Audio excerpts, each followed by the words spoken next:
عوام اچھے سے جانتی ہے کہ کس زمین خدا کو اصل خدا مان کے آپ نے حقیقی خدا کے حکم کی نفی کی ہے۔ آج آپ نے صرف ایک عورت ہی نہیں، آپ نے نبی کی شریعت کا بھی توہین کیا، آپ نے نبی کی شریعت کا بھی مذاق بنایا ہے۔ جب کبھی اس چور خاندان کو اقتدار پر مسلط کرنا ہوتا ہے تو ایسی ہی گری ہوئی حرکتیں کی جاتی ہیں، لیکن آج تو آپ نے گراوٹ کی تمام حدود کو پار کر دیا ہے۔ مگر ایسا کرنے سے بھی کیا عمران خان کی عزت یا محبت عوام کی نظر سے کم ہوئی ہے؟ بلکہ عمران خان کا قد آج عوام کی نظر میں اور زیادہ ہو گیا ہے، جب عوام کو یہ معلوم ہوا ہے کہ وہ 27 سال سے کن شیطانوں کے ساتھ اکیلا لڑ رہا تھا۔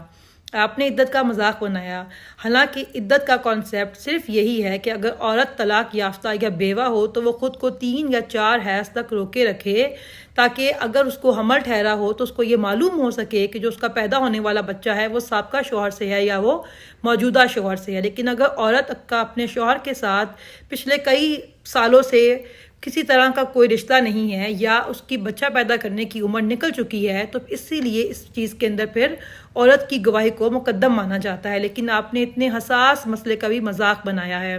آپ نے اللہ کے ساتھ اعلان جنگ کیا ہے، آپ کو اللہ کی ہی مار پڑے گی۔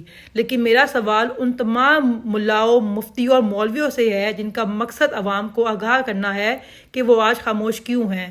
آپ فرقوں کے نام پہ، آپ دین اور مذہب کے نام پہ، آپ شریعت کے نام پہ لوگوں کو ماننے کے حکم دیتے ہیں، مگر جب آج اتنا بڑا مسئلہ ہو گیا ہے تو آپ خاموش بیٹھے ہوئے ہیں۔ تو آپ سے بڑا منافق اور بے شرم بھی کوئی نہیں ہے۔